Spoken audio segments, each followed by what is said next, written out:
안녕하십니까? 오늘도 새 아침 하나님의 은혜로 이곳에 오신 여러분을 진심으로 환영합니다. 제가 앞으로 시간이 되는 대로 기도하는 사람들 이런 제목으로 함께 좀 생각을 하겠습니다. 세상에 기도 안 하는 사람이 없습니다. 거의 기도합니다. 어떤 형태로 기도하든지 기도합니다. 대상이 누구든지 간에 기도하면서 삽니다. 기도라는 단어가 기독교에만 있는 것이 아닙니다. 그죠? 불교에도 있고 다 기도합니다. 그렇게 기도하는 사람들이 있습니다. 어떤 대상을 놓고 기도하든지 기도합니다. 근데 그 기도가 응답되기도 하고 응답이 안 되기도 합니다. 오늘 이 아침에는 기도 가운데서 응답이 안 되는 이유를 조금 좀 살펴보도록 하겠습니다. 그래야 제대로 응답받는 기도를 드릴 수 있기 때문에 그 부분을 먼저 좀 짚어보도록 그렇게 하겠습니다. 어떤 곳에 교회가 있는 건물에 카바레가 있었습니다. 이 카바레가 시끄러운가요? 조용한가요? 시끄럽죠. 시끄럽습니다. 예배드리는데 항상 지장을 주는 것입니다. 그래서 교회에서는 이 시끄러운 소리 때문에 예배에 지장이 되기 때문에 상당히 곤혹스러운 것입니다. 그래서 이제 전 교인이 철야 금식 기도를 했습니다. 근데 때마침 카바레가 불이 나버렸습니다. 이 교회 그 카바레 사장이 교회를 상대로 소송을 걸었습니다. 뭐 했기 때문에 불이 났다고요?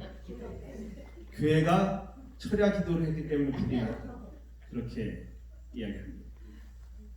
그런데 교회에서는 뭐라고 대답을 할까요? 법정에 나가서 설마 그 교회 기도를 했다고 불이 나겠습니까? 그러면 안 되죠. 그래서 이제 어떤 분은 이걸 가지고 누가 더 믿음이 좋으냐 이렇게 말씀하십니다. 이제 교인들의 입장도 이해가 가고 카베레의 입장도 이해가 갑니다. 어떤 목사님이 이거는 이제 그 극단적인 부분이라서 목사님이 이렇게 하신다라고 하면 오해가 됩니다. 어떤 한 목사님이 성도들과 함께 환자를 방문을 했습니다. 그리고는 이렇게 기도를 합니다. 주여 이 불쌍한 영혼을 회복시켜 주십시오. 믿습니다. 이렇게 기도를 했습니다. 그리고 기도를 마치고 나오면서 한 장로님께 이렇게 이야기했습니다. 김 장로님, 아무래도 회복이 어렵겠죠? 우리가 어떤 기도를 합니다.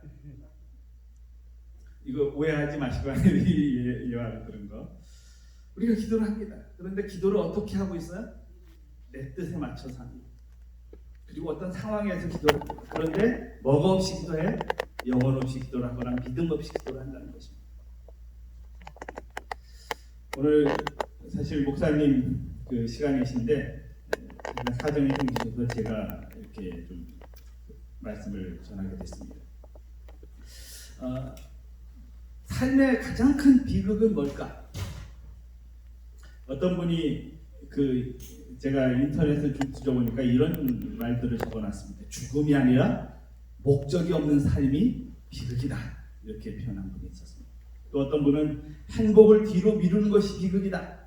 이렇게 정의를 내린 분도 있었습니다. 어떤 분은 자유로울 수 있음에도 불구하고 낡은 방식에 갇힌 채 세월을 보내는 것이 비극이다. 이렇게 표현을 했습니다. 그런데 F.B. 메이어는 이런 말을 남겼습니다. 삶의 가장 큰 비극은 응답받지 못한 기도가 아니라 뭐하지 않은 기도라고요? 드려지지 않은 기도다. 그렇게 표현하고 있습니다. 사람은 어려서부터 저는 아버님께 늘 이런 말을 듣고 살았습니다. 기도가 곧 생활이고 생활이 곧 기도다. 이 말은 아주 수없이 많이 들었습니다. 그리고 아버님 그렇게 사셨습니다. 늘 기도하셨습니다. 제가 전에도 말씀 전하다가 이야기한 적이 있는데요. 제가 하루는 이렇게 자고 있는데 뭔가 이렇게 잠결에 뭔가 느껴졌어요. 그래서 깨보니까 제 머리맡에서 기도를 하고 계셨습니다. 그게 저를 유지하는 하나의 원인이 되지 않았나 생각을 해봅니다.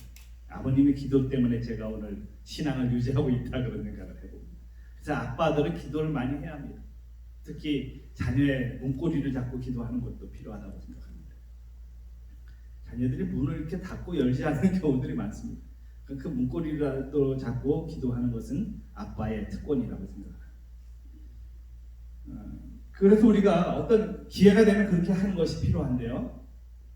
그렇게 기도하는 삶에서 우리가 어떤 것을 느끼고 살아가는가 하는 것입니다. 제렌 키에르는 기도는 하나님이 아니라 기도하는 사람을 변화시킨다 이렇게 표현을 했습니다. 욥기 23장 13절로 14절의 말씀을 보면 그의 뜻이 일정하시니 누가 능히 돌이키랴 그의 마음에 하고자 하시는 것이면 그것을 행하시나니 그런즉 내게 작정하신 것을 이루실 것이다 이렇게 표현하고 있습니다. 자, 우리 생각해 봅니다. 우리가 기도를 드립니다. 그런데 하나님의 뜻에 의해서 기도가 응답됩니다. 기도하는 것이 다 응답이 안 됩니다. 결국 누구 뜻대로 가는 거예요? 하나님 뜻대로 갑니다. 그럼 뭐 하러 기도합니까? 우리가 기도하는데 우리 뜻대로는 안 되고 다 하나님 뜻대로 돼요. 그 하나님 다 알아서 하시면 되는데 기도할 이유가 없지 않습니까? 기도해봤자 뭐예요? 하나님 뜻대로 어차피 갑니다. 그런데 중요한 것은 우리가 기도를 하는데 어떤 기도를 드리느냐 하면 자, 요거 좀 보고서 넘어가겠습니다. 민수기 22장 12절의 말씀을 보면 자, 한번 읽어보실까요? 같이 읽겠습니다. 민수기 22장 12절 하나님이 발람에게 이르시되 너는 그들과 함께 가지도 말고 그 백성을 저주하지도 말라. 그들은 복을 받은 자들이니라. 하나님께서 어떤 사명을 한 사람에게 주십니다. 그리고는 그 사람이 그 행동을 하지 말라고 말씀하셔요. 근데 그 행동이 뭐냐면 가지도 말고 저주하지도 말라. 이 말을 누가 기억했으면 좋았을 것 같습니까? 베드로. 그죠?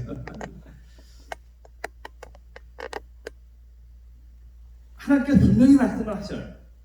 가지도 말고 저주하지도 말라. 근데 발람이 뭐 합니까? 기도합니다. 19절에 보면 기도합니다. 그리고 다른 사람에게 뭐라고 이야기하냐면 잠깐 기다려라. 기다려라. 하나님이 어떤 말씀을 주실런지 내가 그 대답을 주겠다는 것입니다.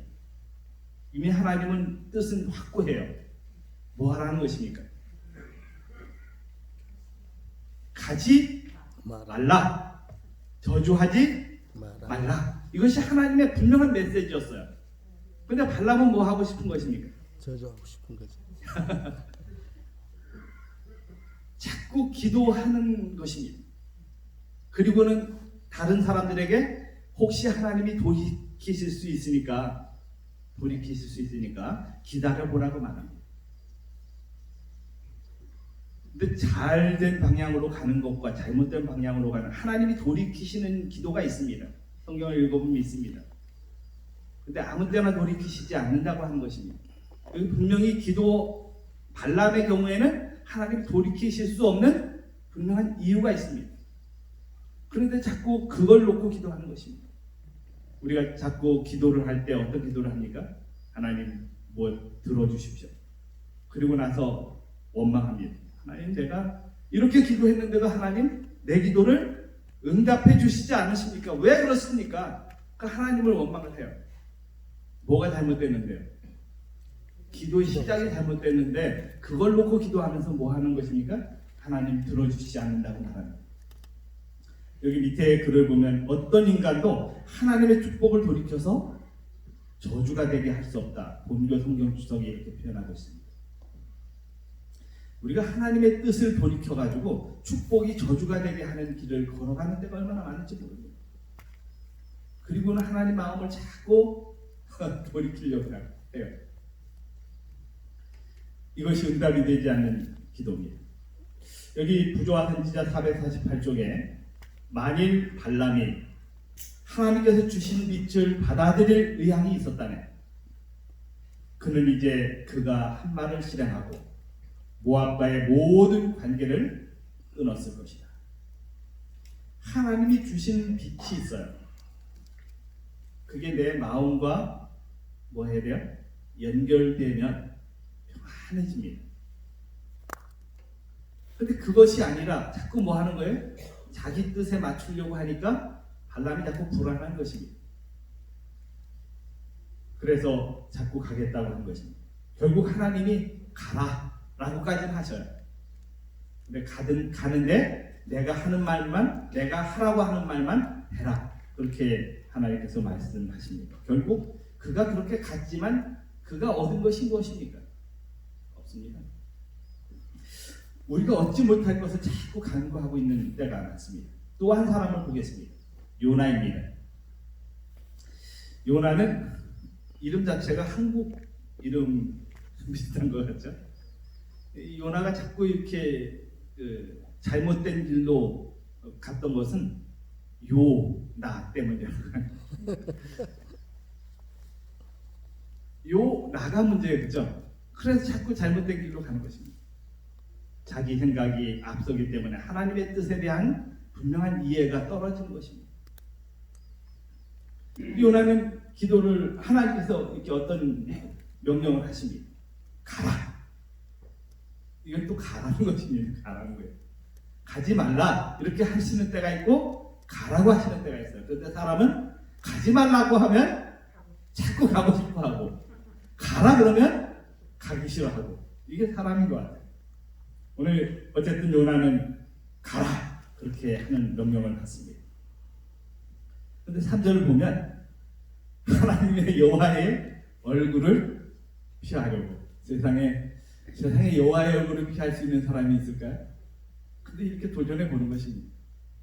그리고는 다시스로 내려갑니다. 다시스로 도망하려고 하여 욥바로 내려갑니다. 마침 배가 하나 또 옵니다. 이게 또 뜻인가 보다 그러고 그 배를 타는 것입니다. 결국에 배에 올랐지만 자기 생각에 의한 결과는 처참할 수밖에 없습니다. 그가 고레 뱃속에 들어가서 3일 동안 살았다고 하는 것은 기적입니다, 사실. 그죠? 근데 이제 의미상으로는 그가 죽은 것입니다. 이거는 이제 어떤 의미상으로 또 예수님의 이렇게 3일 동안 돌아가셨던 부분을 표상하기도 합니다. 고레 뱃속에서 그는 죽은 것입니다.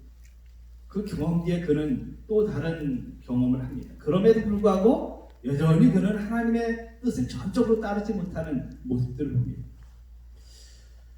그리고 기도합니다. 박농쿨이 이렇게 마르고 하는 것 가운데서 또 기도하는 요나의 모습들을 봅니다. 우리의 인생에서도 자주 우리는 어떤 기도들을 드립니다. 근데 그 기도가 과연 하나님께 연락된 기도를 하는지 아니면 내 자신의 어떤 뜻을 관철시키고자 기도하는지 하는 부분들을 좀 생각해 볼 필요가 있습니다. 종교의 계단 정말 유명한 책이죠. 정말 하나님을 정말 사랑한 여인이 이런 말씀을 남겼습니다. 기도는 전능하신 자의 무한한 자원을 쌓아둔 하늘 창고를 여는 믿는 자의 수중에 있는 열쇠다 이렇게 표현했습니다. 자, 기도는 전능하신 분이 가지고 계신 창고, 그죠? 거기에는 뭐가 쌓여 있어요? 무한한 자원 이렇게 쌓여 있는데 그걸 어떻게 하느냐? 여는 열쇠인데 그게 누구에게 있다고요? 기도하는 사람한테. 믿는 자의 수중, 기도하는 사람에게. 그러니까 오늘 우리는 이 창고 열쇠를 가지고 있어요. 활용할 수 있습니다. 근데 그 무한한 창고를 왜 열지 못하는가 하는 것입니다. 그 문제가 누구에게 있는 거예요? 하나님께 문제가 있는 게 아니라 나에게 있습니다. 그런데 사람들은 자꾸 하나님께 문제가 있는 것처럼 원망을 하는 것입니다. 오늘 여러분이 혹 기도를 드리다가 응답이 안 됐는데 그 응답 안 되는 것 때문에 하나님 왜 내 기도를 응답해 주시지 않나요? 라고 원망하는 마음이 혹시라도 있었다면 여러분의 자신의 삶에 어떤 방향으로 하나님의 뜻이 어떤 방향인지를 다시 한번 우리 자신을 향한 하나님의 뜻이 어떤 방향으로 흘러가는지 어떻게 그분이 원하시는지에 대한 부분을 다시 한번 점검해 보시기 바랍니다. 아멘. 여기 정명예단 95쪽에 이런 말씀이 있습니다. 하나님께서 우리의 기도를 들으시고 응답하시기를 기대하려면 우리에게는 몇 가지 조건들이 있다. 그 첫째 조건이 하나님께서 도움을 받을 필요를 하나님에게서 도움을 받을 필요를 느끼는 것이다. 우리가 하나님께로 도움을 받을 필요를 느끼는 사람과 그렇지 않은 사람은 다른 것입니다. 어제 제가 기사 하나를 봤습니다. 인제의 한 마을이 이 비가 많이 와가지고 다리가 이렇게 오로지 하나가 놓여진 다리인데 그 다리로만 통과해야지만 사람들이 오갈 수 있는 상황인데요. 그 다리가 붕괴가 됐습니다. 일부. 그래서 그 다리가 붕괴된 그곳에 한 40가구 정도가 사는데 그곳을 위해서 군 부대 산군단에서 군 부대에는 이제 저거 다리 막 긴급 다리를 놓고 전쟁에 사용할 수 있는 자재들이 있죠. 그걸 가져다가 그곳에 다리를 놓아줬습니다. 그래서 20톤 이상이 왔다 갔다 해도 전혀 문제가 없을 정도로 튼튼하게 임시 가교를 설치해 주었습니다. 거기에 그 현장에서 지휘한 중령이 김대현이라는 중령이 이름이 나와요. 제가 그 이름을 보면서 이거 아는 사람의 남편인데 이렇게 딱 기사를 보면서 거기에 이제 저희 병원에 근무하던 물리치료실에 근무하던 한 직원이 군인하고 결혼을 해서 그때 당시에 대위였을 것 같습니다. 근데 이제 지금 중령으로 돼서 인제 쪽에 가 있는데 그 일을 한 것을 기사에 한 것을 봤습니다. 제일 먼저 눈에 딱 들어오는 게 누구 이름이에요? 아는 사람입니다. 네. 그래서 그 이름을 딱 보는 순간 아는 사람인데 그런 반가움이 있는 것입니다. 사람이 어떤 것을 이렇게 할 때 어떤 그 도움의 필요를 느끼는 그런 것들이 있어요. 그런데 그 도움을 어떻게 했을 때요? 도와주었을 때 그곳의 주민들은 군인들에 대한 고마움이 큰 것입니다. 직접적으로 자신들의 삶과 연결된 도움을 주었다는 것입니다. 농산물이 있죠. 또 소들을 기르는데 사료도 공급돼야 되죠. 근데 이게 막막한 상황인데 순간적으로 하루 만에 다리를 하나 놓아주었으니까 얼마나 감사하겠어요. 이 도움이 필요를 느끼는 사람들에게 도와주었을 때 그 느낌은 훨씬 커지는 것입니다. 그런데요, 우리는 때때로 기도를 하면서 기도할 때 때로는 기도하고 있는데도 뭔 상황이 전개될 때가 있어요? 내게 불리한 상황이 전개될 때가 있습니다. 그러면 그때는 어떻게 하나요? 답답하신가요? 여기 밑에 글을 좀 읽어보겠습니다. 나에게 불리할지라도 하나님의 뜻을 찾는 기도를 해야 한다.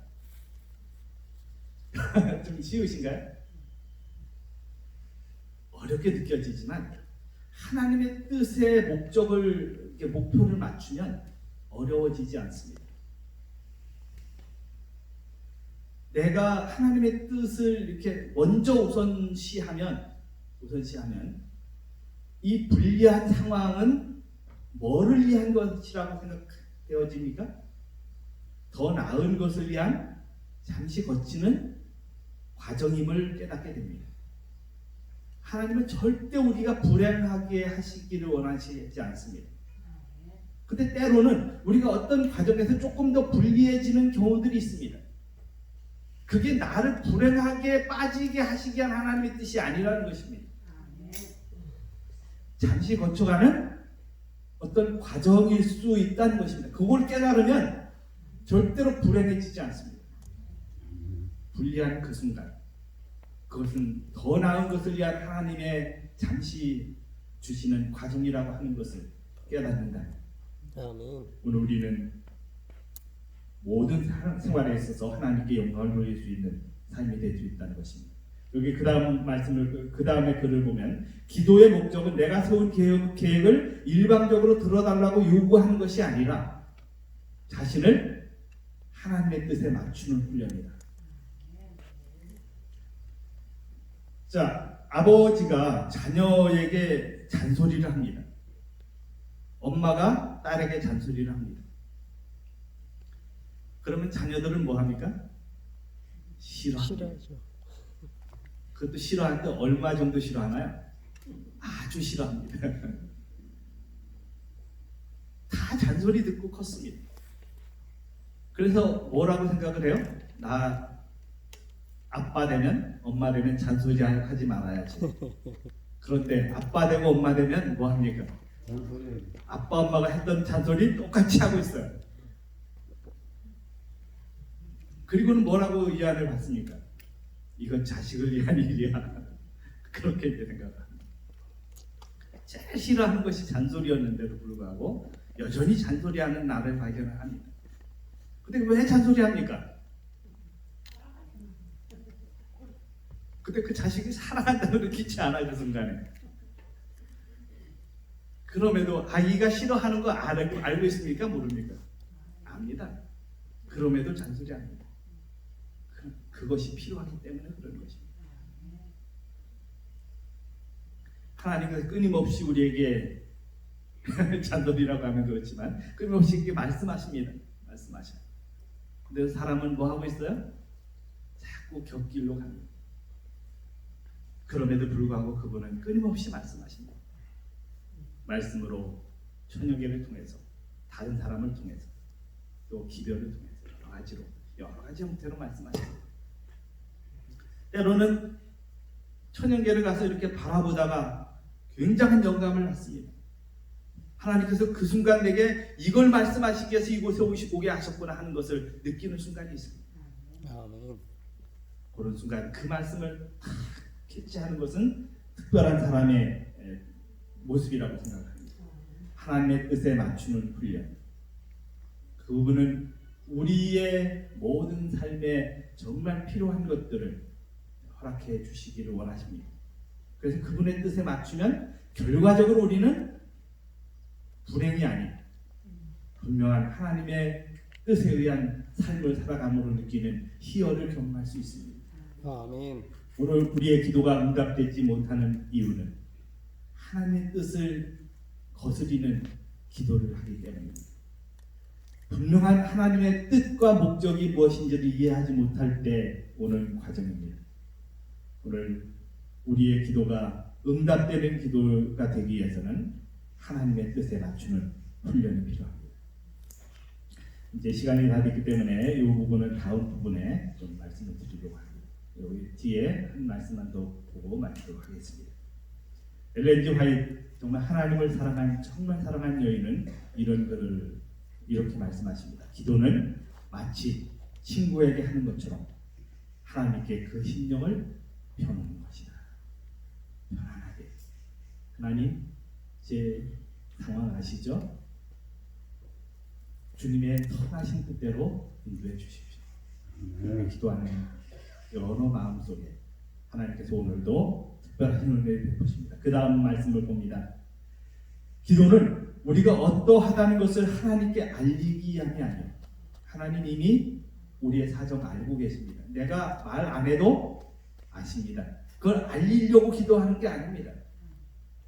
우리로 하여금 그를 받아들일 수 있도록 하기 위함이다. 기도는 하나님을 우리에게로 내려오시게 함이 아니라 우리로 하여금 그에게로 올라가게 하는 것이다. 아멘. 하나님께로 올라가는 경험, 그분의 뜻에 맞추는 경험이 여러분의 기도에서 경험되어지기를 간절히 바랍니다. 아멘. 기도드리겠습니다.